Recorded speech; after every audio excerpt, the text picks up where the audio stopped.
At the end of December 2008, our group of 10 travelers from suburban Chicago spent our winter break visiting the Abayudaya of Uganda.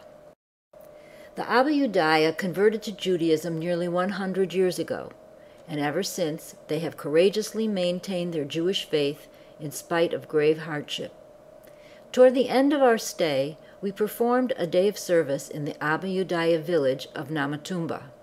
Of the 6 or so Abayudaya villages, Namutumba has seen the least amount of economic development.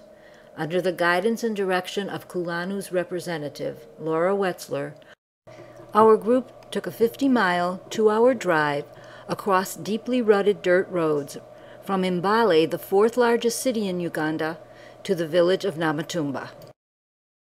In the early 1920s, Samai Kakangulu was forming the Abayudaya community in Mbale and on Nabagoya Hill. About the same time, Namutumba was also starting as a Jewish community under the leadership of a man known as Levi. The two leaders met, and their groups coalesced into a single Abayudaya community.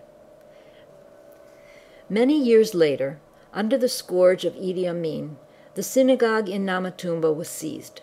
The Abayudaya fled into the bush and resettled about 2 kilometers away. There they erected a new mud hut, close to the ground and camouflaged with thatch, which safely served as their synagogue throughout Amin's reign and for the ensuing 30 years or so. A few years ago, the people of Namutumba built a brick synagogue. It is still incomplete.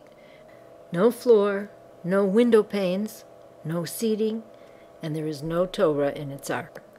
The synagogue is the only brick structure in the entire village, so it is used for any gatherings that might have to be held indoors.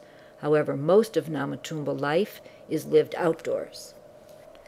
The people of Namutumba have borne an economic disadvantage because of their geographic distance from Mbale and the other Abayudaya settlements. Life has improved for most of the other villages since 7 years ago when Kulanu reached out to the Abayudaya and worked with them to create a coffee cooperative with their Muslim and Christian neighbors. Revenues from coffee production and nonprofit organizations have helped to provide safe well water, electricity, improved housing, a primary school, a high school, and a healthcare clinic within reach of the Abayudaya who live in proximity of Mbale and Nabagoya Hill, but very few resources have reached Namutumba.